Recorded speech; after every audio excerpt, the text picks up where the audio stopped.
Huwag ka nang makulit, Maricel. Pirmahan mo na itong transfer documents habang kaya mo pahawakan ang panulat. Iyan ba talaga ang tingin mo sa akin ngayon, Mateo? Isang pirasong papel na kailangan mo na lang tapusin matapos kong ibigay ang buong buhay ko sa kumpanyang iyan? You are being emotional again. May cancer ka, Maricel, stage 4. Let's face the facts. Masisira lang ang legacy ng tatay mo kung hahayaan nating mabulok ang mga pirma mo sa bangko habang nakaratay ka. Kaya ba nagdala ka ng ibang babae sa bahay natin? Para tulungan ka na unti-unti akong patayin sa sarili kong kwarto?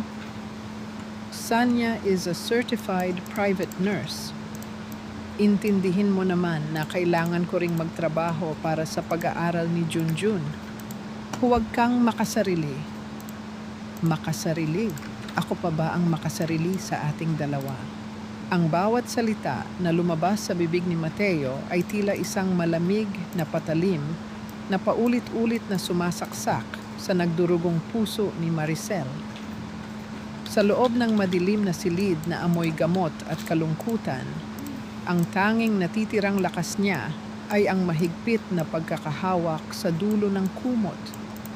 Ang kanyang mga daliri na dati ay malambot at puno ng buhay, ngayon ay tila mga tuyong sanga na lamang ng isang namamatay na puno, nanginginig at walang laban. Tumingin siya sa bintana kung saan ang mga patak ng ulan ay gumuguhit sa salamin. Tila mga luhang walang katapusan ang pag-agos mula sa langit. Naalala niya ang mga unang taon ng kanilang pagsasama noong wala pa silang kahit ano. Siya ang nagbenta ng mga kakanin sa tapat ng simbahan, nagtiis sa init at pagod upang maipantustos sa pag-aaral at mga pangarap ni Mateo.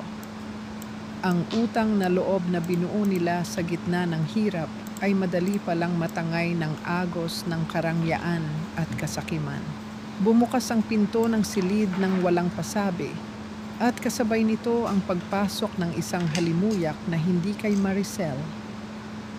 Amoy ng mamahaling pabango na may kasamang tamis, ngunit para sa kanya, ito ay amoy ng pengmamatay tao. Pumasok si Sanya, suot ang kanyang puting uniforme na tila isang anghel, ngunit ang nakapaskil sa kanyang mukha ay isang mapanuyang ngiti na tanging si Maricel lamang ang nakakakita. Ate Maricel, oras na para sa iyong gabi-gabing gamot. Inumin mo na ito para hindi ka na nahihirapan sa pag-iisip ng mga bagay na hindi mo na naman kayang ayusin. Inilapag ni Sanya ang isang baso ng tubig at isang maliit na puting tableta sa ibabaw ng lamesita. Ang kanyang mga daliri ay marahang dumapo sa balikat ni Mateo, isang haplos na may kasamang pag-angkin na hindi man lang tinatanggihan ng lalaki. Sa paningin ni Maricel, ang dalawa ay tila mga buwayang naghihintay na lamang sa kanyang huling hininga upang tuluyang paghati-hatian ang kanyang bangkay. Inayos ni Maricel ang kanyang paghinga, pilit na pinipigil ang ubo na nagbabadya sa kanyang lalamunan. Alam niya ang katotohanan. Alam niyang ang gamot na binibigay sa kanya ay hindi para magpagaling, kundi upang unti-unting pahinain ang kanyang isip at katawan. Ngunit bago pa siya makapagsalita, isang maliit na anino ang sumulpot sa may siwang ng pinto, si Junjun. Ang kanyang 8 taong gulang na anak ay nakatayo doon, yakap ang isang lumang oso na gawa sa tela. Ang mga mata ng bata ay puno ng takot at kalituhan, nakatitig sa kanyang ama na tila ba hindi na niya ito kilala. Papa, bakit mo po pinapaiyak si Mama? May masakit po ba kay Mama? Agad na nagbago ang ekspresyon sa mukha ni Mateo. Mabilis niyang binitawan ang mga dokumento at lumapit sa anak. Pilit na pinapakita ang isang huwad ng ngiti ng isang mapagmahal na ama. Walang masakit kay Mama Junjun. Pagod lang siya. Sige na, bumalik ka na sa kwarto mo at matulog. May pupuntahan lang kami ni Tita Sanya mo para sa negosyo. Hinalikan ni Mateo ang noo ng bata, isang malamig na halik na walang kaunting init ng pagmamahal. Pagkatapos ay lumarawan ang isang matalim na tingin sa kanyang mga mata habang nakaharap kay Maricel. Lumabas ang dalawa at narinig na lamang ni Maricel ang marahang paglapat ng pinto ng kanyang silid, kasunod ng isang tunog ng bakal na nagpapatunay na ang pinto ay hinarangan at nilock mula sa labas. Naiwan si Maricel sa dilim kasama ang kanyang anak na ngayon ay dahan-dahang lumapit sa kanyang higaan. Umakyat si Junjun sa kama at sumiksik sa tabi ng kanyang ina. Hinahanap ang init na unti-unti nang nawawala sa katawan nito. Mama, huwag ka pong iiyak. Nandito po ako. Aalagaan kita. Ang marahang tinig ng anak ay tila isang mainit na haplos sa kanyang nagdurugong kaluluwa. Niyakap niya ito ng mahigpit habang ang bawat pagbuga ng hangin sa kanyang dibdib ay nagdadala ng matinding hapti.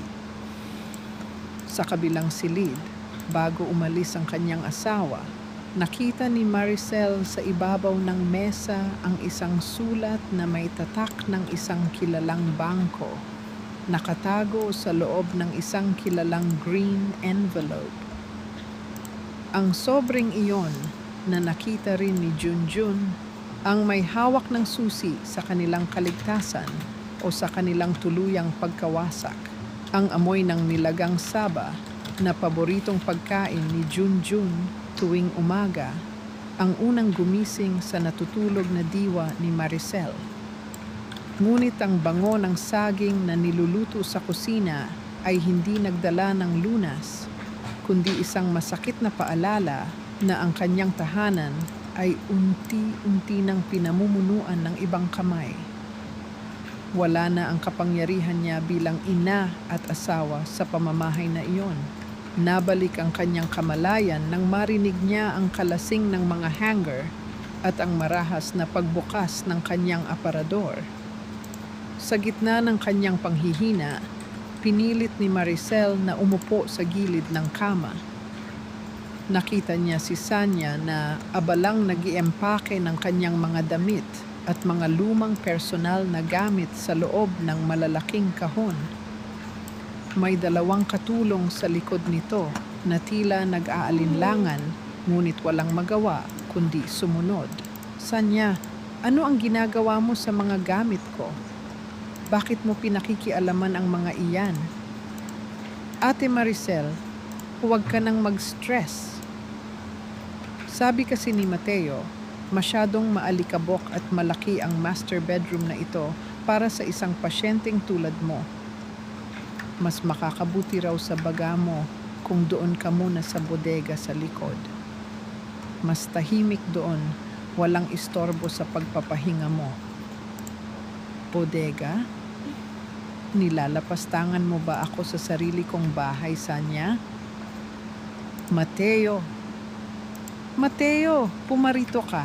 Hindi na kailangan pang sumigaw, Maricel. Nandito ako. Pumasok si Mateo sa silid. Suot ang kanyang mamahaling Amerikana na tila handa nang umalis para sa isang mahalagang pagpupulong. Walang kahit kaunting lambing o pag-aalala sa kanyang mga mata nang tingnan niya ang kanyang asawa na nanginginig sa galit at panghihina. Mateo, pumapayag ka ba sa ginagawa ng babaeng ito? Ililipat niyo ako sa bodega? Doon niyo ako ikukulong? Sumunod ka na lang sa desisyon namin, Maricel. Sanya knows what is best for you. Ang bodega ay may bintana naman na nakatapat sa hardin. Mas sariwa ang hangin doon. Saka, kailangan na nating ihanda ang kwartong ito para kay Junjun at sa kanyang magiging tutor. Huwag ka nang maging pabigat sa mga maliliit na bagay. Tila bumalik ang kanyang gunita 10 taon na ang nakalilipas sa mga salitang binitawan ni Mateo. Noong mga panahong wala pa silang pera, nangungupahan lamang sila sa isang maliit na kwarto na mas masahol pa sa bodega. Naalala ni Maricel kung paano niya tiniis ang gutom, kung paano niya ibinenta ang kanyang mga hiyas at nagluto ng nilagang saba sa gilid ng kalsada para lamang may maipambili si Mateo ng kanyang unang maayos na sapatos para sa trabaho. Noong gabing natanggap si Mateo, niyakap niya si Maricel nang mahigpit at nangako sa ilalim ng liwanag ng buwan na kapag yumaman sila, gagawin niya itong reyna at hinding-hindi hahayaang dumanas ng kahit anong hirap. Ngunit ngayon, ang reynang nag-alay ng sariling korona ay itatapon na lamang sa madilim na sulok ng kaharian. Nabalik lamang ang diwa ni Maricel nang marinig ang kaladkad ng mga kahon palabas ng kwarto.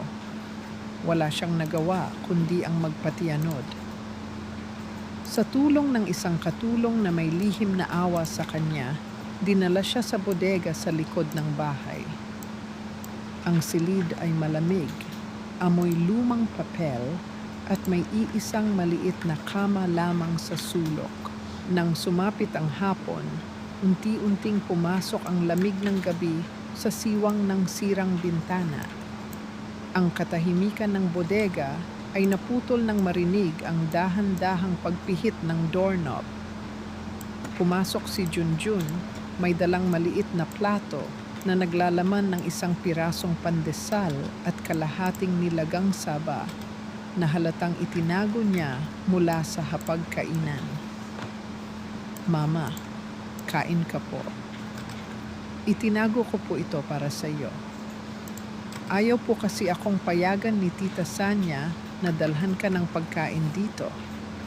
Sabi niya, may sarili ka raw diet." Niyakap ni Maricel ang kanyang anak habang ang mga luha na kanina pa niya pinipigilan ay tuluyang pumatak sa balikat ng bata. Sa kabila ng lamig ng bodega, ang yakap ni Junjun ang nagbigay sa kanya ng pinakamainit na kumot. Hinati nila ang pandesal at ang saging, kumakain ng tahimik sa dilim habang pinakikinggan ang tunog ng bawat subo ng isa't isa. "Mama, may ipapakita ako sa iyo." Inilabas ni Junjun ang isang lumang laruang telepono na may camera na ibinigay sa kanya ng kanyang yaya noon. Ipinakita niya ang screen kay Maricel. Doon ay may isang malabong litrato ng ibabaw ng lamesa ni Mateo sa opisina nito. Nakabukas ang drawer at sa loob nito ay malinaw na makikita ang isang sulat na nakasingit sa green envelope na may nakasulat na pangalan ng isang bangko sa labas ng bansa. "Nakita ko po si Papa na tinatago iyan kagabi habang umiiyak ka, Mama." Sabi niya kay Tita Sanya, "Hindi mo raw dapat malaman na wala nang laman ang mga account mo sa kumpanya ni Lolo." Kumalat ang malamig na kilabot sa buong katawan ni Maricel. Hindi lang pala ang kanyang kalusugan at posisyon sa bahay ang ninanakaw ng kanyang asawa, kundi pati ang natitirang pamana ng kanyang yumaong ama na para sana sa kinabukasan ni Junjun. Bago pa man niya mayakap muli ang anak upang magpasalamat sa katapangan nito, narinig niya ang marahang pagtunog ng kanyang lumang cellphone na itinago niya sa ilalim ng kutsyon, ang tanging kagamitan na hindi nahanap ni na Mateo. Nanginginig ang kanyang kamay na sinagot ang tawag. Ang boses sa kabilang linya ay ang kanyang matalik na kaibigan na isang doktor sa ospital kung saan siya nagpapasuri noon. "Maricel, salamat at sinagot mo ang tawag. May masamang balita ako. Sinuri namin ang mga sample ng gamot na ipinadala mo sa akin sa pamamagitan ng dati mong katulong. Maricel, hindi iyon ang totoong cancer medication mo. Placebo lang ang mga iyon. Walang kahit anong active ingredient para pigilan ang tumor mo. Asukal at harina lang ang ipinapainom sa iyo.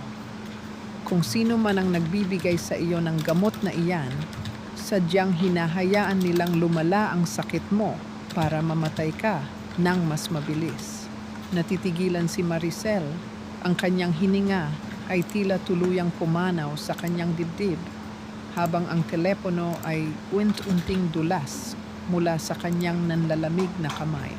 Ang masiglang tugtog at tawanan mula sa sementadong bakuran ng pangunahing bahay ay pilit na gumagapang papasok sa malamig na bodega. Sa kabila ng matinding panghihina ng kanyang katawan dahil sa kawalan ng totoong gamot, may isang apoy ng galit na unti-unting sumiklab sa dibdib ni Maricel. Ang katotohanang nais siyang patayin ng sarili niyang asawa ay hindi nagdulot ng takot, kundi ng isang matapang na desisyong hindi siya susuko ng walang laban. Gamit ang kanyang nanginginig na mga binti, dahan-dahan siyang tumayo. Hinawakan niya ang dingding para sa suporta. Bawat hakbang ay tila pagbuhat ng mabigat na bakal. Lumabas siya ng bodega at tinahak ang landas patungo sa maliliwanag na ilaw ng pagtitipon. Doon ay nakita niya ang mga kilalang tao, mga kasosyo sa negosyo ng kanyang yumaong ama, na abala sa pakikipag-usap habang may hawak na mga baso ng mamahaling alak. Si Mateo ay nakatayo sa gitna, mayabang na nakangiti, habang katabi si Sanya na suot ang isang mamahaling pulang gabi na tila ba ito na ang bagong may-ari ng tahanan. Nang mapansin ng ilang panauhin si Maricel na maputla, payat at suot ang isang simpleng duster, na tahimik ang paligid. Bago pa man makalapit si Maricel upang magsalita, mabilis na kumilos si Sanya. Sa isang sadyang pagkakataon, tinabig nito ang hawak nitong baso ng pulang alak, dahilan upang ito ay bumagsak sa sahig at mabasag sa maraming piraso. Ang tunog ng nabasag na kristal ay kumuha ng atensyon ng lahat ng naroroon. "Aking Diyos, Ate Maricel, bakit mo naman tinabig ang baso ko?" "Mateo, look at her. Sabi ko naman sa iyo, huwag mo muna siyang palalabasin dahil lumalala na ang kanyang demensya." Muntik pa siyang masugatan sa mga bubog. Mabilis na lumapit si Mateo, ang kanyang mukha ay nagpapakita ng huwad na pag-aalala at malalim na kahihiyan para sa kanyang asawa. Humawak siya sa braso ni Maricel, ngunit ang hawak na iyon ay hindi pag-alalay, kundi isang mahigpit na piga na tila gustong durugin ang kanyang mga buto. "Pasensya na kayo, mga kasosyo. Ang asawa ko ay hindi na talaga matatag ang isip dahil sa kanyang malalang sakit. Minsan ay hindi na niya kilala kung sino ang mga tao sa paligid niya. Sanya, pakidala na siya pabalik sa kanyang silid." "Hindi totoo yan. Nagsisinungaling sila. Ang gamot ko." Bago pa man matapos ni Maricel ang kanyang sasabihin, marahas siyang hinila ni Mateo patungo sa madilim na pasilyo ng bahay, malayo sa paningin ng mga bisita. Nang makarating sila sa dulo, hinarap siya ni Mateo na may mga matang puno ng poot at pagbabanta. Isinandal niya si Maricel sa pader, lalong pinag-igting ang hawak sa kanyang braso na tiyak na mag-iiwan ng maitim na pasabukas. "Ano ba ang problema mo, Maricel? Gusto mo ba akong pahiyaing hayop sa harap ng mga board members? Kung hindi ka patatahimik, hindi lang sa bodega ang bagsak mo. Ipapasok kita sa isang asylum kung saan hinding-hindi mo na makikita ang araw. Huwag mong sasaktan si Mama." Isang maliit ngunit matapang na tinig ang bumasag sa tensyon. Si Junjun ay biglang sumulpot. Tumakbo patungo sa kanila at tumayo sa pagitan ng kanyang mga magulang. Ang kanyang maliit na katawan ay tila naging isang matibay na kalasag para sa kanyang ina. Tumingala ang bata at direktang tinitigan ang mga mata ng kanyang ama. walang takot, walang pag-atras. Ang matapang na titig na iyon ng isang 8 taong gulang na anak ay sapat na upang mapabitaw si Mateo sa kanyang pagkakahawak kay Maricel. Umalis ka rito, Junjun. Huwag kang makialam sa usapan ng matatanda. Hindi ako aalis. Masama kang ama. Huwag mong hahawakan si mama.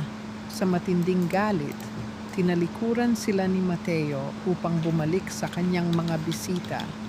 Ngunit bago siya tuluyang lumayo, pumunta muna siya sa isang tahimik na sulok ng hardin upang sagutin ang isang tawag sa telepono. Si Junjun, na may likas na talas ng pakiramdam, ay dahan-dahang sumunod at nagtago sa likod ng malalaking halaman. Narinig niya ang boses ng kanyang ama na may kakaibang tono ng takot at paggalang, isang bagay na hindi kailanman ipinakita ni Mateo sa kahit kanino. Opo, boss. Kontrolado ko na ang asawa ko. Huwag kayong mag-alala, ilang linggo na lang at makukuha na natin ang buong control sa mga shares ng tatay niya sa kumpanya. Opo, hinding-hindi niya malalaman ang tungkol sa tunay na lagay ng pananalapi natin. Makakaasa kayo. Sino ang mahiwagang boss na ito na kinatatakutan ng kanyang ama? Iyan ang tanong na gumugulo sa isip ni Junjun habang mabilis siyang bumabalik sa bodega kung saan umiiyak ng tahimik ang kanyang ina habang nilalapatan ng malamig na basang tela ang namamasang pasa sa kanyang braso. Naupo si Junjun sa tabi ni Maricel, pilit na pinatitigil ang panginginig ng sarili niyang mga kamay. Naisip niya ang kalagayan ng kanyang ina. Kung mananatili sila rito, unti-unting mawawala ang buhay ni Maricel. Nagpa siya ang bata na maghanap ng anumang bagay na maaring makatulong sa kanila. Kinalas niya ang lumang unan ni Maricel, dahan-dahang kinapkap ang bawat sulok nito. Sa loob ng isang maliit na punit sa tela ng unan, may naramdaman siyang matigas na papel. Dahan-dahan niyang hinila ito palabas. Ito ay isang lumang business card ng kanyang lolo na si Don Rodolfo, ang makapangyarihang tao na matagal nang hindi nagpapakita. Sa likod ng card, may nakasulat na isang personal na numero ng telepono gamit ang panulat ng kanyang ina, may kasamang maikling mensahe. Huling takbuhan sa oras ng panganib. Ang bawat pintig ng puso ni Maricel sa gabing iyon ay tila tunog ng isang malakas na tambol sa loob ng kanyang dibdib. Umaalingaw-ngaw sa nakabibinging katahimikan ng bodega. Ito ang pintig ng kanyang natitirang lakas, ang huling ritmo ng kanyang buhay na pilit niyang pinanghahawakan. Tiningnan niya ang kanyang anak na si Junjun na mahimbing na natutulog sa tabi niya, yakap ang lumang business card sa kanyang maliit na palad. Sa sandaling iyon, alam ni Maricel na wala ng oras para umiyak. Kung hindi siya kikilos ngayon, ang gabi ring ito ang magiging simula ng tuluyang pagkawala ng kinabukasan ng kanyang anak.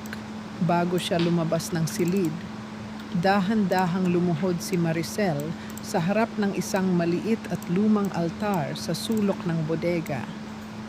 Walang sinding kandila, walang marangyang palamuti. Tanging isang maliit na krus lamang na kahoy na ibinigay sa kanya ng kanyang yumaong ama. Tiningala niya ito habang ang kanyang mga mata ay napupuno ng luha ng pagsusumamo. Hindi na niya hiniling sa Panginoon na pagalingin pa ang kanyang cancer. Ang tanging dasal niya ay ang bigyan siya ng kahit kaunting oras at lakas, 48 oras lang, para mailagay sa ligtas na kamay ang kanyang anak bago siya tuluyang bawiin ng lupa. Gamit ang kanyang siko at tuhod, dahan-dahang gumapang si Maricel palabas ng bodega. Ang bawat pulgada ng sahig na kanyang dinaraanan ay tila gawa sa yelo. nagpapadala ng matinding lamig sa kanyang nanunuyo ng balat. Ang kanyang mga binti ay tila hindi na sa kanya. Wala itong pakiramdam, kaya't ang kanyang mga bisig na lamang ang humihila sa kanyang buong katawan. Bawat paggalaw ay nagdadala ng matinding kirot sa kanyang dibdib. Ngunit ang mukha ni Junjun ang nagsilbing tanglaw niya sa madilim na pasilyo ng bahay. Nang makarating siya sa opisina ni Mateo, pilit niyang inabot ang ibabaw ng mataas na cabinet kung saan itinago ang susi ng desk. Ayon sa kwento ni Junjun, nanginginig ang kanyang mga daliri nang maramdaman niya ang malamig na bakal ng susi. Sa tulong ng manipis na liwanag ng buwan na dumadaan sa bintana, binuksan niya ang drawer at kinuha ang misteryosong green envelope. Mabilis, ngunit maingat niyang binuksan ang sobre. Sa loob nito ay mga dokumento ng bangko at kasunduan sa paglilipat ng mga ari-arian. Nang basahin niya ang mga pangalan, tila tumigil ang pag-ikot ng mundo para kay Maricel. Ang lahat ng shares ng kumpanya na iniwan ng kanyang ama para sa kanya ay inilipat na sa isang pribadong kumpanya na nakarehistro sa labas ng bansa sa ilalim ng pangalan ni Mateo at Sanya. Ngunit ang mas ikinagulat niya ay ang pirma ng abogado sa ilalim ng kasunduan. Attorney Sebastian. Ito ang matalik na kaibigan at abogado ng kanyang yumaong ama. Ngunit paano ito mangyayari? Pumanaw na si Attorney Sebastian 3 taon na ang nakalilipas dahil sa aksidente. Ang petsa sa dokumentong hawak niya ay nakasulat noong nakaraang buwan lamang. Isang peking pirma. Isang huwad na dokumento na ginamit ni Mateo upang nakawin ang lahat ng mayroon siya. Isang matinding panloloko na may kasamang malaking sabwatan. Habang hawak ang dokumento, narinig ni Maricel ang marahang kalasgas ng tsinelas sa labas ng pasilyo. May papalapit. Ang amoy ng lavender lotion ni Sanya ay unti-unting humalo sa hangin. Sa takot na mahuli, mabilis na gumapang si Maricel patungo sa ilalim ng malaking mesa ni Mateo. Ipinasok niya ang kanyang kamay sa kanyang bibig, mahigpit na kinagat ang sariling balat upang pigilan ang ubo na nagbabadya sa kanyang lalamunan. Nakita niya ang anino ni Sanya na pumasok sa silid, hawak ang isang baso ng tubig. Huminto ito sandali sa tapat ng desk, tila nagtataka kung bakit bahagyang nakabukas ang drawer. Pagkatapos ng ilang segundong tila walang katapusan para kay Maricel, tumalikod din si Sanya at lumabas ng silid. Nakahinga nang maluwag si Maricel. Nang masiguro niyang wala na ang panganib, dahan-dahan siyang lumabas mula sa ilalim ng mesa. Hawak ang peking dokumento na kanyang isiningit sa loob ng kanyang duster. Ngunit bago pa man niya maihakbang ang kanyang katawan patungo sa pintuan, isang nakabubulag na liwanag ang biglang sumakop sa buong silid. Bumukas ang ilaw ng opisina. Nakatayo sa may pintuan si Mateo, nakasandal sa pader habang nakahalukip-kip ang mga kamay. May isang madilim at malamig na ngiti sa kanyang mga labi na tila ba matagal na niyang inaasahan ang tagpong ito. Hindi nagulat si Mateo sa nakita. Sa halip, ang kanyang tawa ay dahan-dahang umalingaw-ngaw sa loob ng opisina, isang tunog na puno ng panghahamak at kawalang galang sa kanyang asawa. Lumapit siya kay Maricel. Ang kanyang bawat hakbang ay tila paglapit ng isang mandaragit sa kanyang huling biktima. You never learn, do you, Maricel? Did you really think you could play detective in my office? Akala mo ba ay may magagawa ang papel na yan? You are a dying, mentally unstable woman. Sino ang maniniwala sa iyo kung sasabihin mong peke ang pirma ng abogado mo? Mabilis na hinablot ni Mateo ang dokumento mula sa nanginginig na kamay ni Maricel. Hindi niya ito pinunit. Sa halip ay isinilid niya itong muli sa kanyang bulsa habang nakatitig ng matalim sa asawa. Tinawag niya ang dalawang lalaking nakatayo sa labas ng bahay, mga tauhan na binabayaran niya gamit ang pera ni Maricel. Kaladkad ang kanyang nanghihinang katawan, muli siyang ibinalik sa malamig at madilim na bodega. Walang awa siyang itinulak sa sahig bago muling isinara at nilock ang pinto. Sa sumunod na umaga, ang liwanag ng araw na dumaraan sa maliit na bintana ay tila walang dalang init para kay Maricel. Ang ubo na kanyang pinipigilan buong gabi ay tuluyang sumabog, nagdadala ng isang mapulang likido na may lasang kalawang sa kanyang bibig. Nang tingnan niya ang kanyang puting panyo, ito ay nabahiran na ng pulang dugo. Alam niya ang ibig sabihin nito. Ang placebo na ibinibigay sa kanya ay tuluyan ng sumisira sa kanyang katawan. Ang kanyang oras ay mabilis nang nauubos. Niyakap niya ang kanyang anak na si Junjun na umiiyak sa kanyang tabi matapos makita ang dugo sa panyo.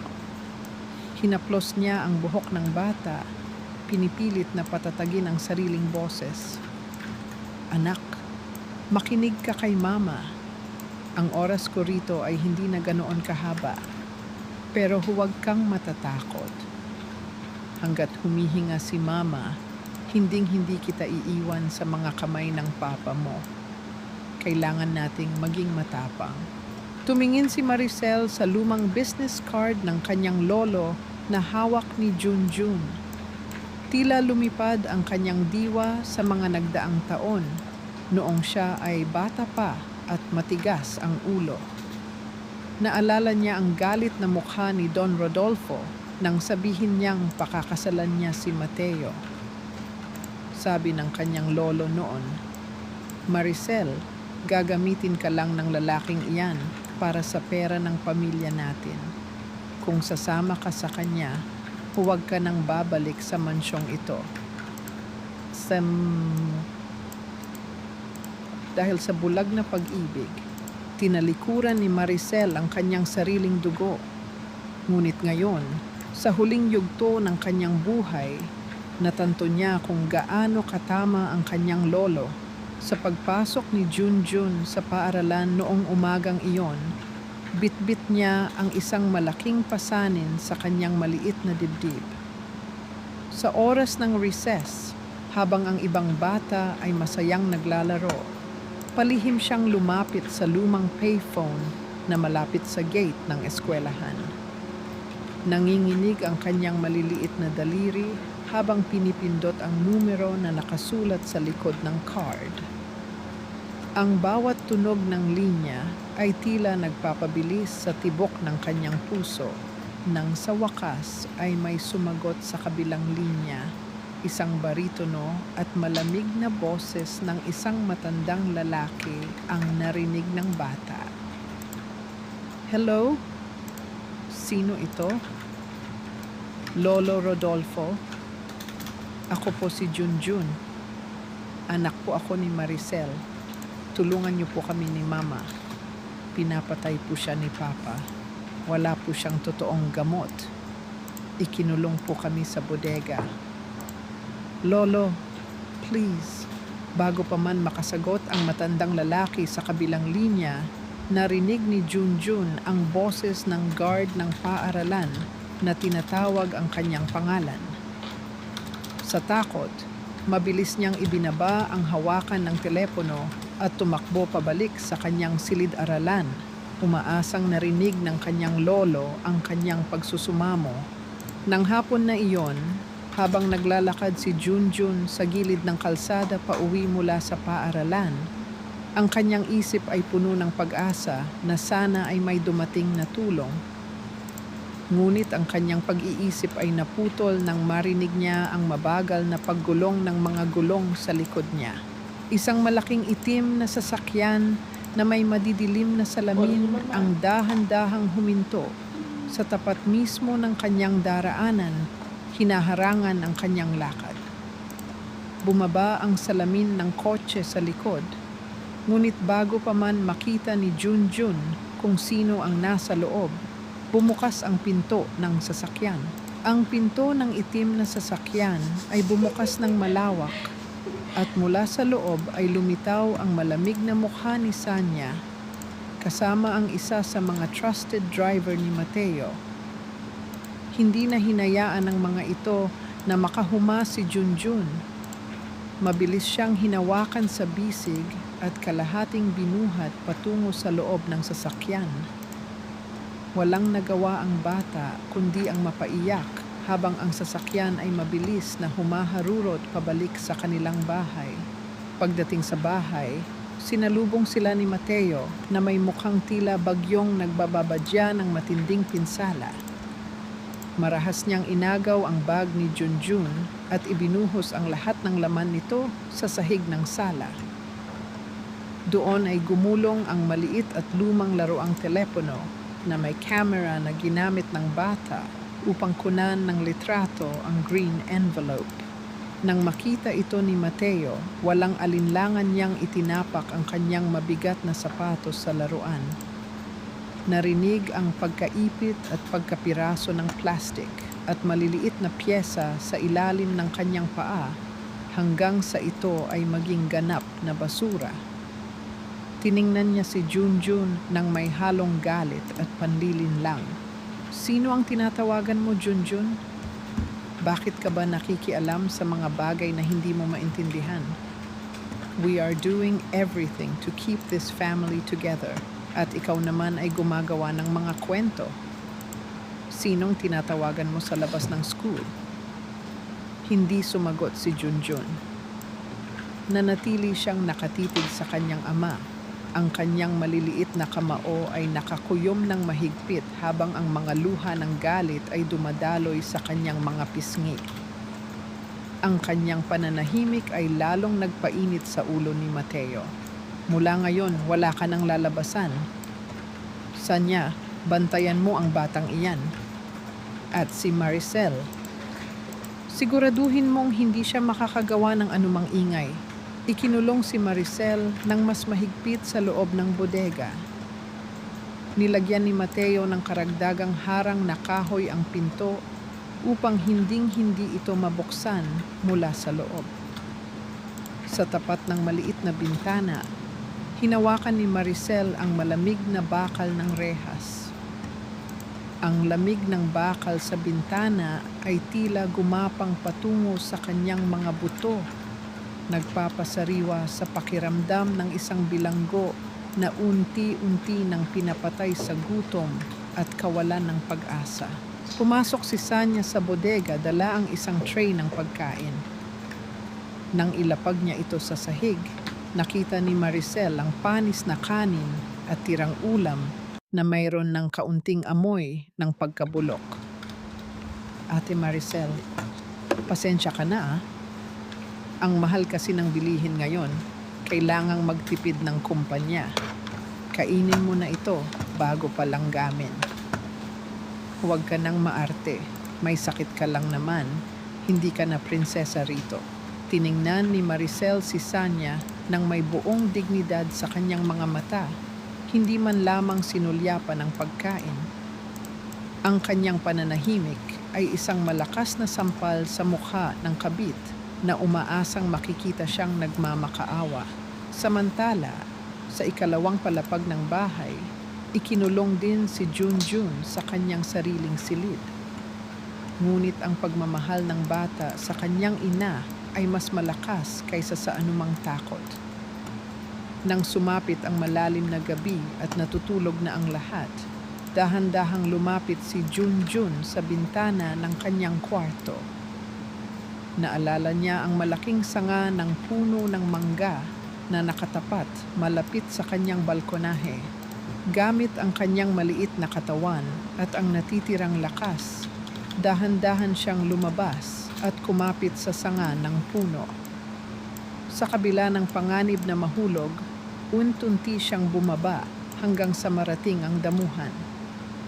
Mabilis siyang tumakbo patungo sa gate, gumapang sa maliit na siwang sa ilalim ng bakod at tuluyang nakalabas sa kalsada.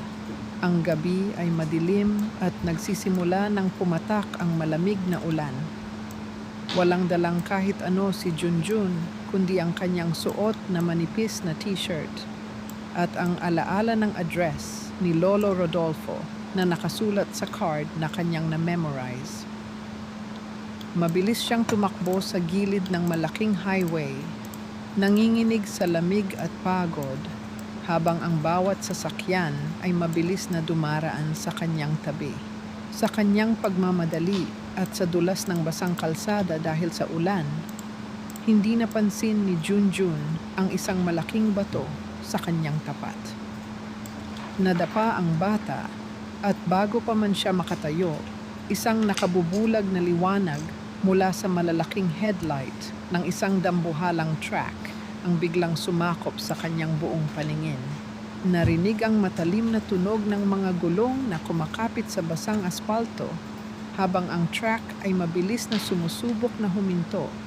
Ngunit ang distansya sa pagitan ng bata at ng dambuhalang sasakyan ay mabilis na naglalaho. Ang dambuhalang truck ay biglang lumiko sa huling segundo. Ang mga gulong nito ay gumawa ng matalim na tunog habang kumakayod sa basang aspalto bago tuluyang huminto sa gilid ng kalsada.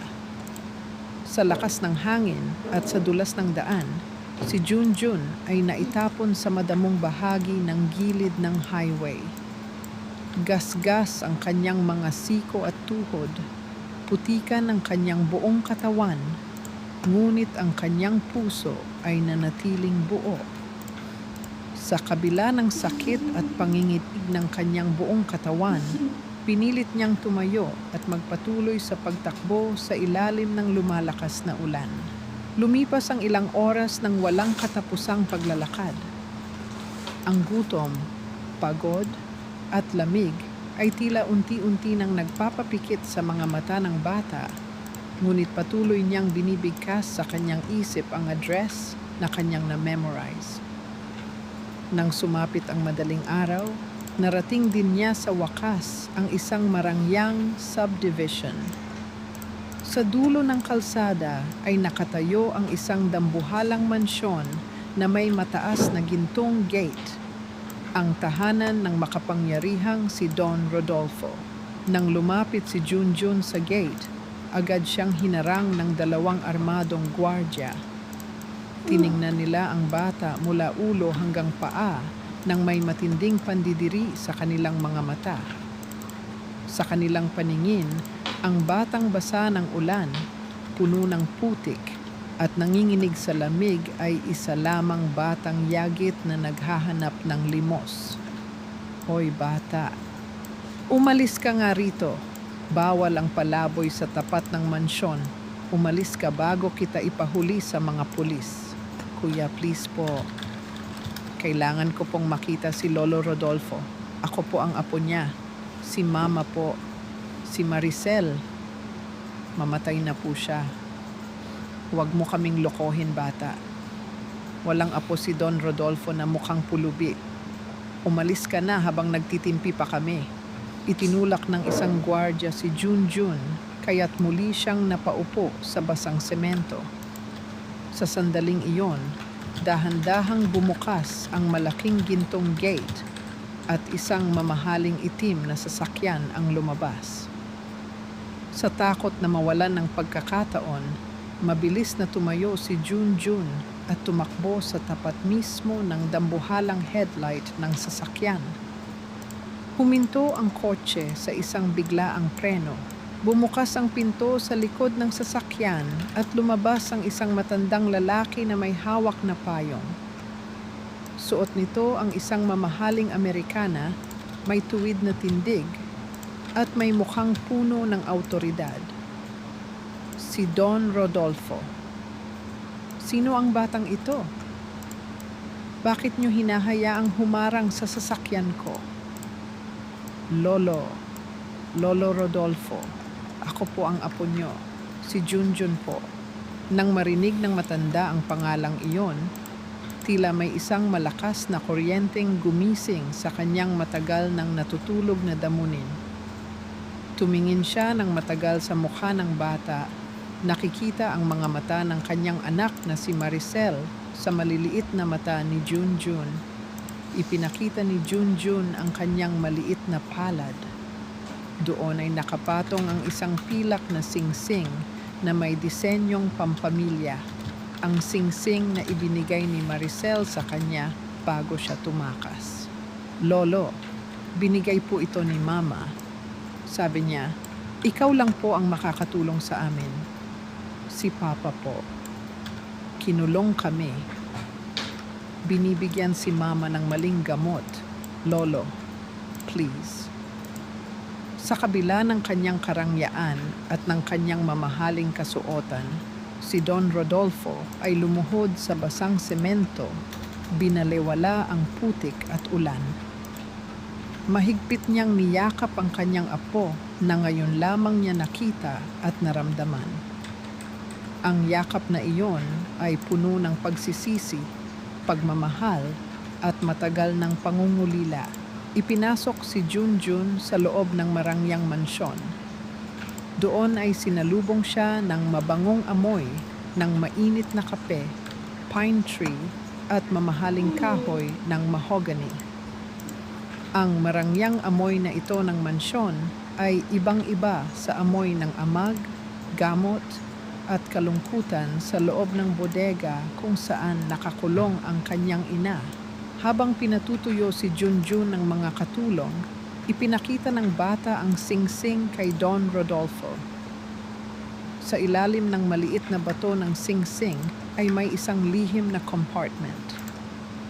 Dahan-dahan itong binuksan ni Don Rodolfo at doon ay lumabas ang isang napakaliit na memory card. Ito ang memory card na naglalaman ng mga kopya ng digital na ebidensya ng paglustay ng pera ni Mateo at Sanya, pati na rin ang mga audio recording ng kanilang mga pag-uusap na lihim na naitala ni Maricel. Habang pinakikinggan ni Don Rodolfo ang mga ebidensya na nagpapatunay ng uent-unting pagpatay sa kanyang anak, ang kanyang mga mata ay nag-apoy sa matinding galit. Sa kabilang dako naman ng lungsod, sa tapat ng bodega ni Mateo, isang pribadong ambulansya ang tahimik na huminto. Dalawang lalaking may hawak na syringe ang pumasok sa bodega. Sa kabila ng mahihinang sipa at iyak ni Maricel, marahas siyang tinurukan ng isang pampatulog na gamot. Habang unti-unting nagdidilim ang paningin ni Maricel, nakita niya si Mateo sa kanyang tapat. Nakangiti ng may matinding tagumpay. Ilayo niyo na siya. Siguraduhin ninyong sa psychiatric facility na iyan ay hinding-hindi na siya makakasilat ng araw. "Maricel, tapos na ang laro mo." Isinakay si Maricel sa loob ng ambulansya. Dahan-dahang isinara ang pinto ng sasakyan na magdadala sa kanya sa isang madilim na impyerno kung saan walang sino man ang makakarinig ng kanyang sigaw. Ang matinis na tunog ng sirena ng ambulansya na umaalingaw-ngaw sa malayo ay tila isang babala ng kamatayan para kay Maricel. Sa loob ng malamig at madilim na sasakyan, siya ay nakahiga habang ang likido mula sa itinurok na gamot ay unt-unting dumadaloy sa kanyang mga ugat. Ngunit sa kabila ng bigat ng kanyang mga pilik mata at ng pagnanais ng kanyang katawan na sumuko sa dilim, may isang mas malakas na puwersa ang nagpanatili sa kanyang gising. Ang takot para sa kaligtasan ni Junjun. Pinilit niyang panatilihing nakapikit ang kanyang mga mata. Kinokontrol ang kanyang bawat paghinga upang magmukhang ganap na walang malay sa paningin ng mga bantay. Naramdaman niya ang marahang pagdampi ng isang kamay sa kanyang pulso. Sinusuri ang kanyang tibok ng puso.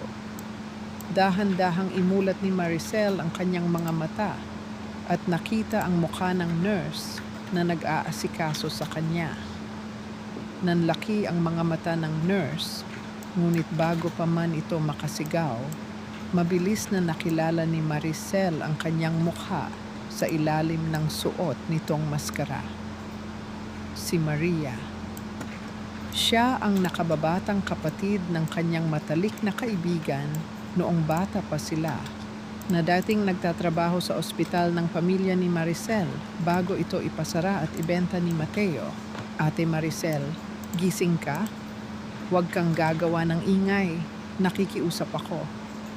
Alam ko ang ginagawa ni Mateo sa iyo. Hindi ko hahayaang dalhin ka nila sa psychiatric facility na yon. Sadyang binagalan ko ang pagdaloy ng pampatulog sa IV mo. Maria, si Junjun, nasaan ang anak ko? Huwag kang mag-alala, Ate Maricel. Nakatawag na ako sa mga tauhan ng lolo mo bago pa man umalis ang ambulansyang ito. Nakabuntot sila sa atin ngayon. May plano kami. Ilang minuto pa ang lumipas. Naramdaman ni Maricel ang biglaang pagpreno ng ambulansya. Isang marahas na paghinto na sinundan ng tunog ng mga bumubukas na pinto ng mga sasakyan sa labas. Dalawang malalaking itim na sasakyan ng mga tauhan ni Don Rodolfo ang humarang sa daan ng ambulansya sa isang liblib na bahagi ng kalsada. Ang mga tauhang binayaran ni Mateo upang magbantay kay Maricel ay mabilis na nadisarmahan at napilitang tumakas dahil sa takot sa mas marami at armadong gwardya ng pamilya Rodolfo. Dahan-dahang binuhat si Maricel palabas ng ambulansya. Sa halip na sa psychiatric facility, dinala siya sa isang pribado at marangyang medical suite na pagmamay-ari ng kanyang lolo. Doon ay agad siyang nilapatan ng tamang lunas ng mga pinakamahusay na doktor upang linisin ang kanyang katawan mula sa mga placebos at pampatulog na ibinigay sa kanya ni Mateo. Pagkalipas ng ilang oras ng mahimbing at ligtas na tulog, nagising si Maricel na may bagong lakas. Tumayo siya mula sa kama, lumapit sa malaking banyo ng suite at naligo. Isinuot niya ang isang eleganteng puting kasuotan na inihanda para sa kanya. Isang kasuotan na sumisimbolo sa kanyang pagbabalik bilang nag-iisang tagapagmana ng pamilya Rodolfo. Tumayo si Maricel sa harap ng malaking salamin. Sa unang pagkakataon sa loob ng maraming buwan ng pagdurusa, tiningnan niya ang kanyang sariling refleksyon ng walang takot at walang luha. Ang kanyang mukha ay maputla pa rin, ngunit ang kanyang mga mata ay nag-aapoy na sa determinasyon. Wala na ang mahina at umiiyak na biktimang si Maricel. Ang nakatayo sa salamin ngayon ay isang ina na handang gibain ang impyernong binuo ng kanyang asawa upang bawiin ang kanyang anak. Pumasok sa silid ang isa sa mga pinagkakatiwalaang tauhan ni Don Rodolfo upang magulat ng sitwasyon. Ma'am Maricel, ligtas na po si Junjun sa mansyon kasama ang inyong lolo. Ngunit mayroon po kaming masamang balita. Pinasok po namin ang opisina ni Mateo upang kunin ang orihinal na green envelope na naglalaman ng mga pekeng dokumento ng kumpanya, ngunit wala na ito roon. Mukhang naitago na ito ni Mateo o ni Sanya sa isang lugar na hindi namin alam. Kung wala ang orihinal na papel na iyon, maaaring mahirapan tayong patunayan ang falsification of documents sa korte. Bago pa man makasagot si Maricel, biglang nanginginig at tumunog ang telepono na ibinigay sa kanya ng mga tauhan ng kanyang lolo. Isang hindi kilalang numero ang nakasulat sa screen. Nang sagutin niya ito, ang boses ni Mateo na puno ng poot at kawalang pag-asa ang narinig niya. Hindi pa nito alam na nakatakas si Maricel, ngunit alam na nitong nawawala si Junjun. Maricel, alam kong tumakas ka at alam kong tinago mo ang anak mo. Makinig ka sa akin, hawak ko si Junjun ngayon. Kung gusto mo pa siyang makitang buhay, Bumalik ka rito sa bahay kasama ang lahat ng dokumentong ninakaw mo sa opisina ko bago sumapit ang gabi. Huwag mo akong subukan, Maricel. Alam mo kung ano ang kaya kong gawin. Tila huminto ang pagtibok ng puso ni Maricel sa narinig. Kahit na alam niyang ligtas si Junjun sa mansyon ng kanyang lolo, ang marinig ang boses ng kanyang asawa na nagbabanta sa buhay ng kanyang sariling anak ay nagpadala ng matinding kilabot sa kanyang buong katawan. Ibinalik ni Don Rodolfo ang telepono sa kanyang bulsa matapos niyang sabihin ang mga huling salita na nagpatigil sa mundo ni Mateo. Ang kanyang tinig na may lamig ng bakal at bigat ng ginto ay hindi nag-iwan ng puwang para sa kahit anong sagot. Tiningnan niya si Maricel na bagaman nanginginig ang buong katawan dahil sa natitirang epekto ng takot bilang isang ina, ay mayroon ng bagong lakas na nakasulat sa kanyang mga mata.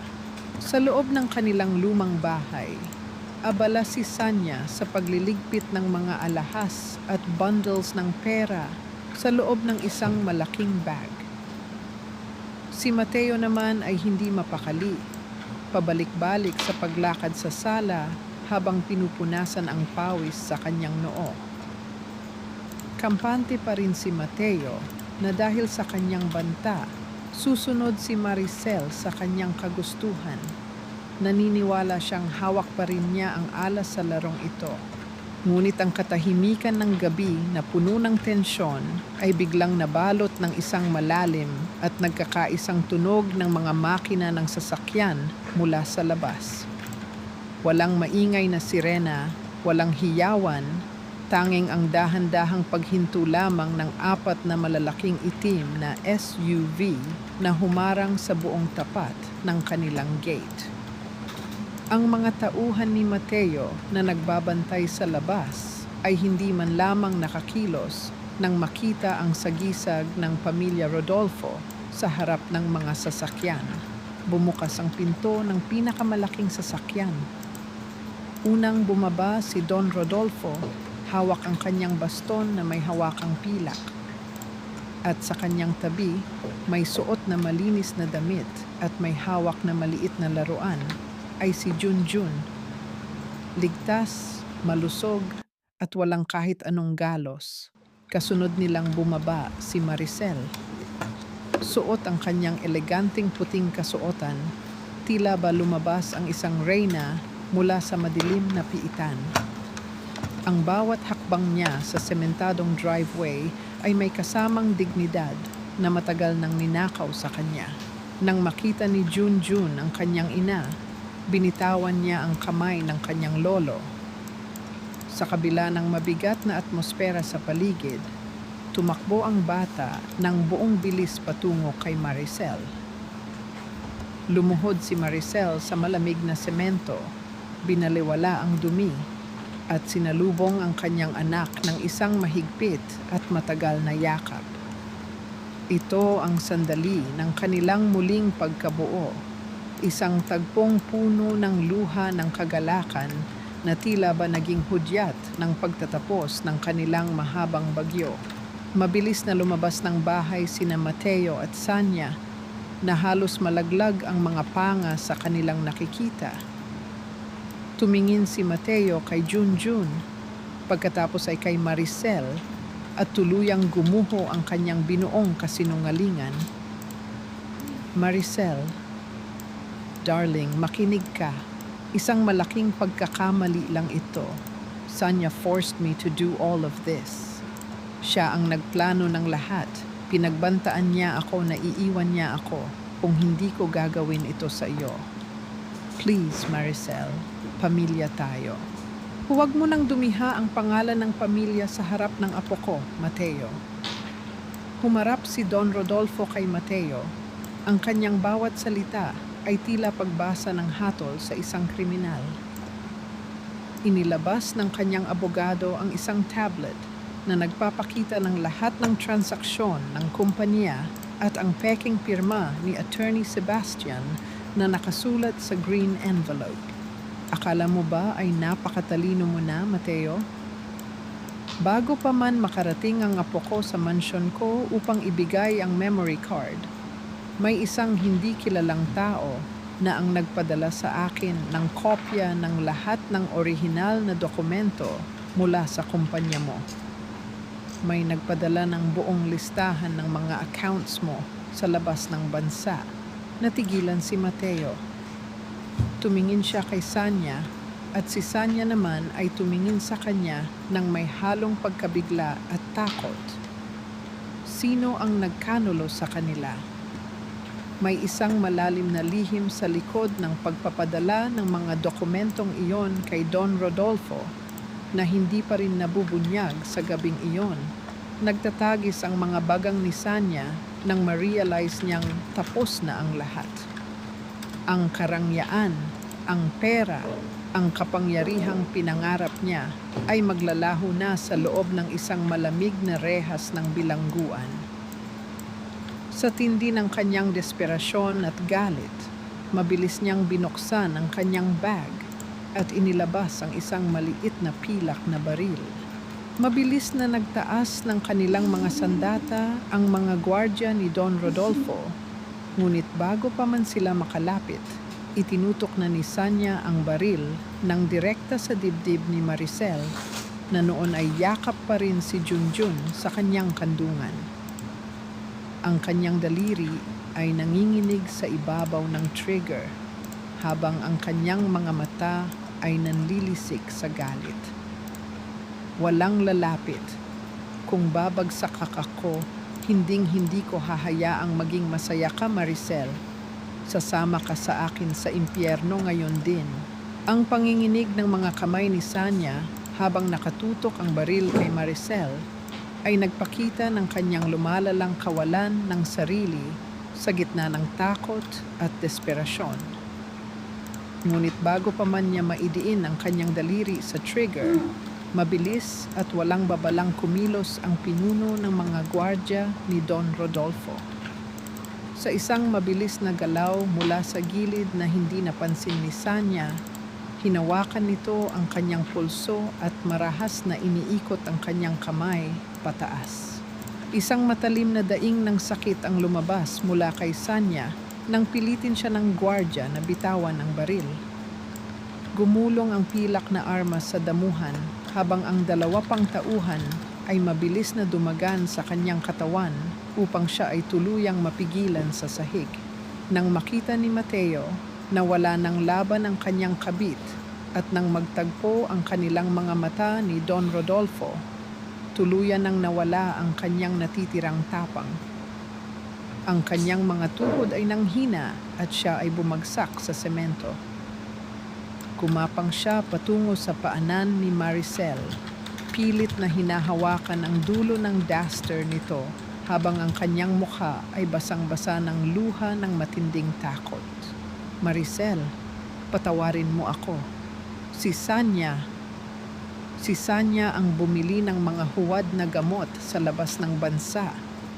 Siya ang nag-utos sa akin na palitan ang gamot mo para mapabilis ang pagkawala mo. Natakot lang ako sa kanya, Maricel. Patawarin mo ako. Isipin mo si Junjun. Ako pa rin ang papa niya.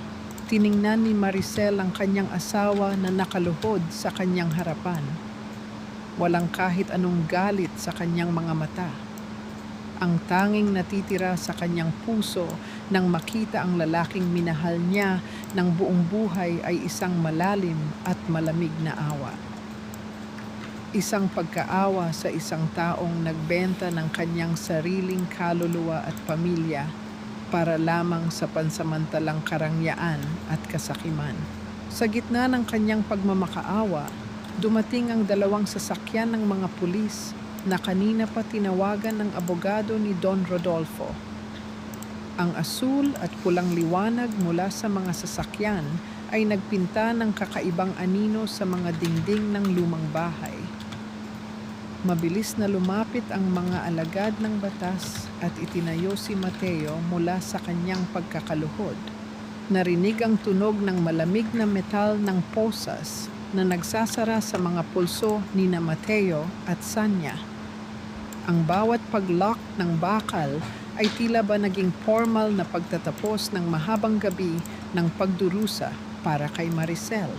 Bago tuluyang isakay si Mateo sa loob ng sasakyan ng pulis, lumapit sa kanya si Maricel. Dahan-dahan niyang itinaas ang kanyang kaliwang kamay. Gamit ang kanyang nanginginig ngunit determinadong mga daliri, dahan-dahan niyang hinugot ang gintong wedding ring mula sa kanyang daliri. Walang sabi-sabi na binitawan niya ang singsing sa tapat mismo ng paanan ni Mateo. Gumulong ang gintong singsing sa semento bago tuluyang huminto sa tabi ng sapatos ng kanyang asawa. Isang piraso ng walang kwentang bakal na sumisimbolo sa isang kasal na matagal nang nawalan ng halaga. Isinakay na ang mga kontrabida sa sasakyan at dahan-dahang lumayo ang mga ito patungo sa presinto. Niyakap ni Don Rodolfo si Junjun at si Maricel. Naramdaman ang ginhawa na sa wakas ay natapos na ang pinakamadilim na bahagi ng kanilang buhay. Ngunit sa gitna ng kanilang dahan-dahang pagdiriwang at ng magaan na pagbuntong hininga ni Maricel habang nakatingin sa langit, bigla siyang nakaramdam ng kakaibang lamig. Ang kanyang paningin ay unti-unting naglabo. Ang adrenaline na nagbigay sa kanya ng lakas upang harapin ang kanyang asawa ay tuluyang nawala, at ang kanyang katawan na matagal nang pinahina ng mga peking gamot ay hindi na nakayanan ang bigat ng emosyon. Bumagsak si Maricel sa sementadong driveway, nawalan ng malay bago pa man siya masalo ng kanyang ama at ng kanyang anak na muling sumigaw sa matinding takot. Ang marahang pagtaas ng linya sa monitor ng puso na gumagawa ng ritmikong pagpapakita ng normal na tibok sa screen ay ang tanging bumasag sa katahimikan ng malinis at pribadong silid sa ospital. Para kay Maricel, ang tunog na iyon ay hindi lamang tanda ng patuloy na paghinga ng kanyang katawan, kundi ito rin ay ang tunog ng kanyang bagong simula. Ang mga mata niya ay dahan-dahang imulat, sinalubong ng malambot na liwanag ng umaga na pumapasok sa malaking bintana ng silid. Hindi na siya nakakulong sa bodega. Wala na ang amoy ng gamot na hinaluan ng alikabok at kalungkutan. Sa halip, ang paligid ay amoy ng mga sariwang bulaklak at mamahaling telang panlinis. Sa tabi ng kanyang higaan, nakita niya si Don Rodolfo na nakaupo sa isang silya. Ang kanyang ama ay mukhang matanda na. May mga linyang dulot ng puyat at pag-aalala sa kanyang mukha. Ngunit mayroon ding kakaibang lambing na matagal nang hindi nakikita ni Maricel. Gising ka na, anak. Salamat sa Diyos. Papa, patawarin niyo po ako sa mga pagkakamali ko noon. Huwag mo nang isipin iyon, Maricel. Ang mahalaga ay nandito ka. Buhay ka. Ibibigay ko ang buong kayamanan ko sa mga pinakamahusay na espesyalista mula sa ibang bansa para lamang masiguradong gagaling ka. Hindi ko hahayaang mawala ka ulit sa akin. Nalaman ni Maricel mula sa mga doktor na bagaman malaki ang naging pinsala ng mga placebos sa kanyang katawan, ang pagdating niya sa pinakamahusay na ospital sa bansa ay nagbigay sa kanya ng pangalawang pagkakataon. May isang bagong medical na gamutan, isang uri ng advanced immunotherapy na angkop para sa kanyang sakit. Dahil sa agarang suportang pinansyal ni Don Rodolfo, agad na sinimulan ang gamutan na nagbigay ng malaking pag-asa na tuluyang mapuksa ang tumor sa kanyang katawan. Isang tunay na himala na akala niya noon ay hinding-hindi na darating. Isang hapon, habang nagpapahinga si Maricel at nagkukunwaring natutulog, dahan-dahan niyang imulat ang kanyang mga mata nang marinig ang marahang tinig mula sa gilid ng kama. Nakita niya si Don Rodolfo na may suot na salamin sa mata hawak ang isang makulay na kwentong pambata. Ang makapangyarihang patriarch ng pamilya Rodolfo na kinatatakutan ng lahat sa mundo ng negosyo ay nakaupo doon habang marahang binabasa ang kwento kay Junjun na nakasandal ang ulo sa kanyang tuhod. Ang tagpong iyon, na puno ng dalisay na pagmamahal ng isang lolo at apo, ay tuluyang nagtunaw sa natitirang lamat sa puso ni Maricel. Nang magkausap sila ng masinsinan ng kanyang ama, naglakas loob si Maricel na magtanong tungkol sa isang bagay na matagal nang gumugulo sa kanyang isip. Papa, noong unang ma-diagnose ako, may isang hindi kilalang tao na nagbayad ng paunang deposito at mga unang operasyon ko sa ospital. Ikaw ba yon? Ngumiti ng bahagya si Don Rodolfo. Hinaplos ang kamay ng kanyang anak. Oo, Maricel. Kahit na matigas ang ulo ko at sinabi kong itatakwil kita, hindi kailanman natiis ng puso ko ang sarili kong dugo. Pinabantayan kita sa aking mga tauhan. At ang taong nagpadala ng mga dokumento sa akin bago pa man makarating si Junjun sa mansyon. Siya ang aking pinagkakatiwalaang investigador na ipinasok ko sa kumpanya ni Mateo Buwan na ang nakalilipas ng maramdaman kong may masamang nangyayari sa iyo. Ang lahat ay tila unti-unti nang naitatama. Ang katarungan ay nakamit na, ang paggaling ay nagsisimula na, at ang pamilya ay muling nabuo. Ngunit sa gitna ng kapayapaang ito, pumasok ang isang nurse sa silid-dala ang isang sulat na ipinadala mula sa isang correctional facility. Isang liham na may nakasulat na pangalan at numero ng bilanggo ni Mateo. Nanginginig ang mga daliri ni Maricel habang binubuksan ang sulat. Nang basahin niya ang bawat salita na isinulat ni Mateo gamit ang magaspang na tinta ng panulat sa loob ng selda, naramdaman niya ang muling pagbabalik ng malamig na takot sa kanyang dibdib.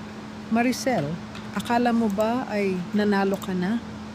Akala mo ba ay ganoon na lang kadaling burahin ako sa buhay ni Junjun? Nagkakamali ka. Hindi lang si Sanya ang may hawak na lihim. Kung hindi mo ako tutulungang makakuha ng bail sa lalong madaling panahon, ilalabas ko sa media ang totoong nangyari sa tatay mo. Hindi siya namatay sa atake sa puso, Maricel. May pumatay sa kanya sa pamamagitan ng pagpatay ng kanyang life support machine.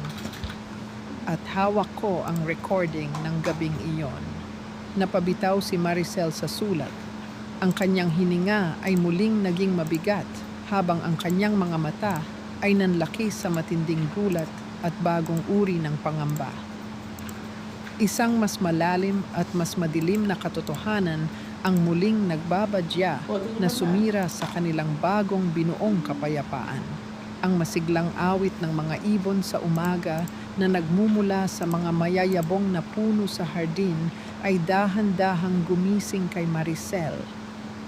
Sa unang pagkakataon matapos ang mahabang panahon ng kadiliman, hindi na takot at pag-aalala ang sumalubong sa kanyang paggising, kundi ang maligamgam na sikat ng araw na nagdadala ng bagong pag-asa.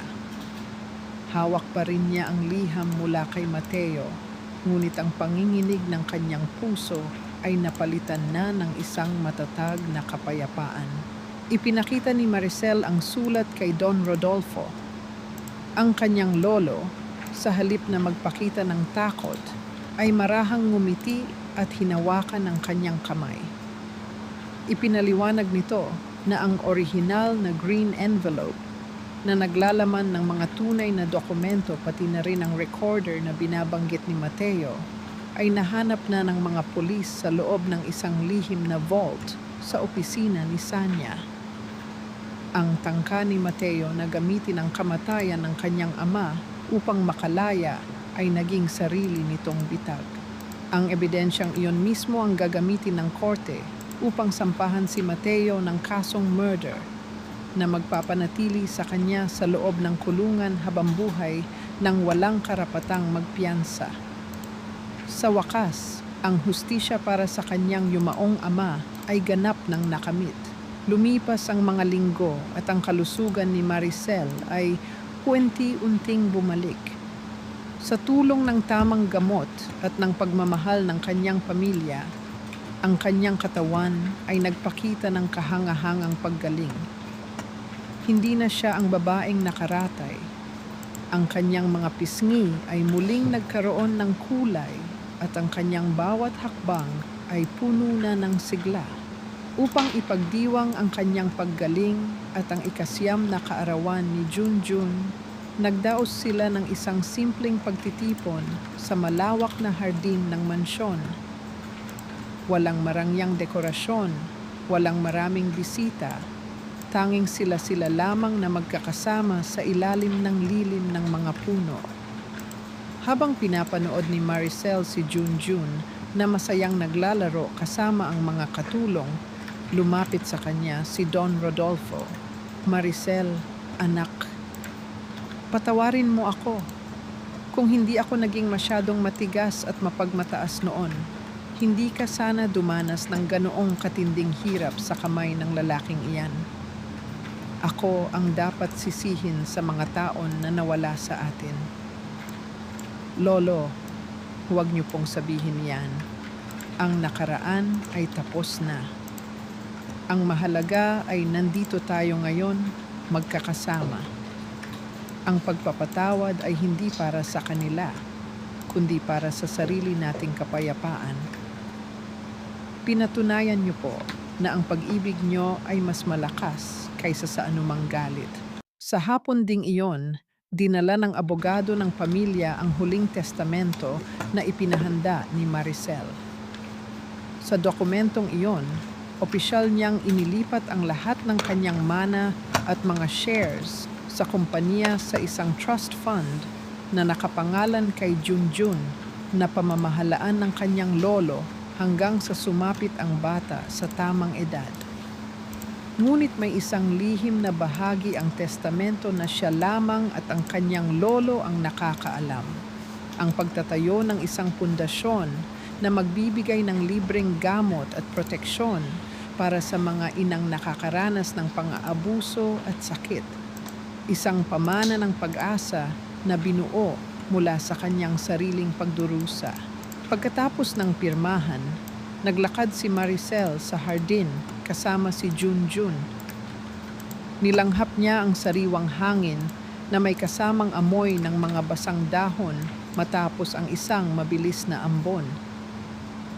Ang pakiramdam ng hangin sa kanyang mukha ay tila isang malambot na haplos ng kalayaan. Niyakap niya si Junjun ng mahigpit. Naramdaman ang mabilis ngunit masayang tibok ng puso ng kanyang anak. Tumingala ang bata sa kanya. Ang mga mata nito ay nagniningning sa ilalim ng unti-unting paghawi ng mga ulap. "Mama, tingnan mo po. May bahaghari sa langit. Ang ganda po, di ba?" "Oo, Junjun. Ang bahaghari ay palaging sumisibol matapos ang pinakamalakas na bagyo. At mula ngayon, hinding-hindi na muling magdidilim ang langit para sa atin." Tumingin si Maricel sa makulay na arko sa kalangitan. Taglay ang isang dalisay na pasasalamat sa kanyang puso. Ang pag-ibig na nagligtas sa kanila ay napatunayang mas malakas kaysa sa anumang sakit, mas matatag kaysa sa kamatayan, at magsisilbing gabay sa kanilang bagong simula. Lumipas ang 5 taon, ang bawat araw ay tila naging isang malambot na pahina ng isang aklat na isinulat ng panahon ng paghilom. Nakatayo si Maricel sa dalampasigan ng isang pribadong bahay bakasyunan sa Batangas.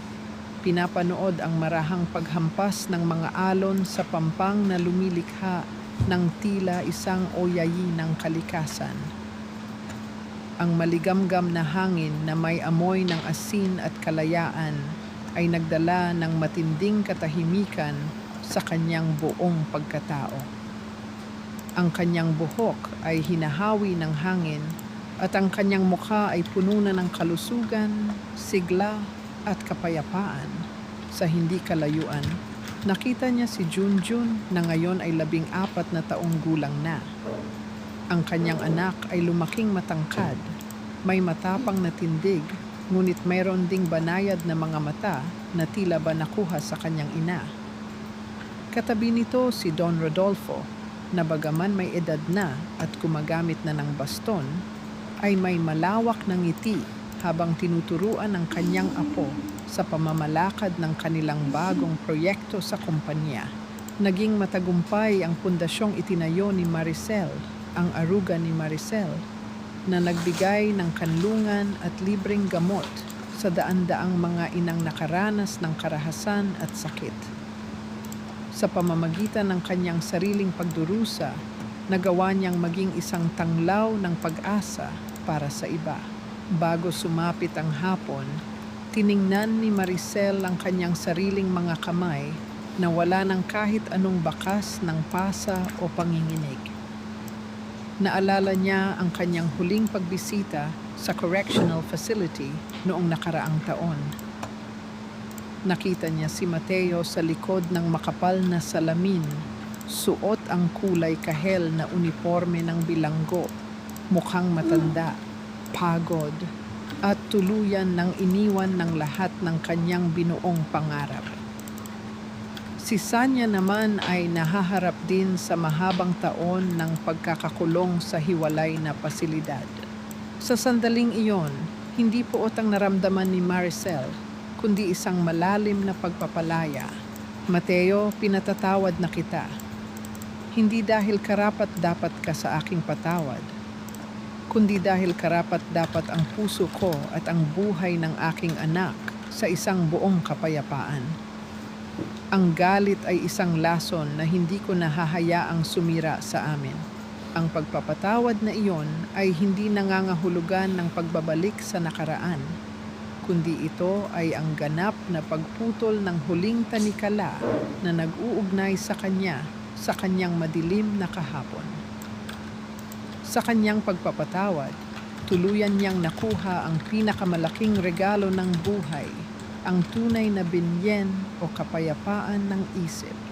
Lumapit si Junjun kay Maricel at dahan-dahang umakbay sa kanyang ina, habang si Don Rodolfo naman ay tumayo sa kanilang tabi. Pinanood nilang magkakasama ang dahan-dahang paglubog ng araw na nagpinta ng ginto at pulang kulay sa malawak na karagatan. Sa huling sandali ng araw, iniwan ng kwentong ito ang isang mahalagang aral para sa lahat ng nakikinig. Ang tunay na lakas ng isang tao ay hindi nasusukat sa kung gaano kalaki ang kanyang kayamanan o kapangyarihan, kundi sa kanyang kakayahang magmahal, magsakripisyo, at bumangon mula sa sariling pagkasira.